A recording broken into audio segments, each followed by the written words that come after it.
Well before the first four notes of da-da-da-dum that mark the opening motif of Beethoven's Fifth can sound, I know it's a message from Arthur. Which also explains the speed with which Braxton rolls out from under me, makes a leap for his nightstand, retrieves his Grey Wolf-issued tablet, and gives it his full attention. I prop my head onto my elbow and release a frustrated sigh. Since everything at Grey Wolf happens by Arthur's design, it's no accident he chose this piece as his musical avatar. According to what Beethoven's secretary and biographer revealed after his death, the idea behind the piece was fate knocking at the door, which means Arthur's use of the symphony of fate to announce all his calls is yet another reminder that we are all here because of him. Arthur is the ruler of all our destinies. I stare at Braxton's back, watching as he hunches over his tablet, his attention entirely forfeited to whatever Arthur is requesting of him. And if it were me in his place, I'd be doing the same.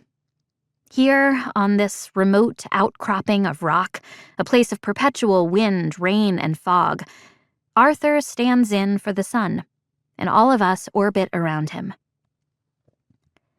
My gaze moves inward to the memory of the girl I was before I came to this place. Back then, I had zero interest in anything having to do with the past. For me, it was a day-to-day struggle just to survive in the present. But here at Grey Wolf, I'm up to my eyeballs in history, since Arthur goes to great lengths to shield us from the modern world outside these walls.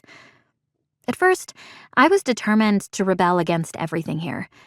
But the longer I stay, the more I realize that immersing us in the cultures of previous centuries makes it easier to blend in when we're out time traveling, or tripping, as we call it, which, in turn, helps keep us safe.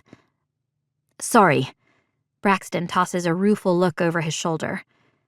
You know I have to respond. He returns to his slab, typing a reply with his thumbs.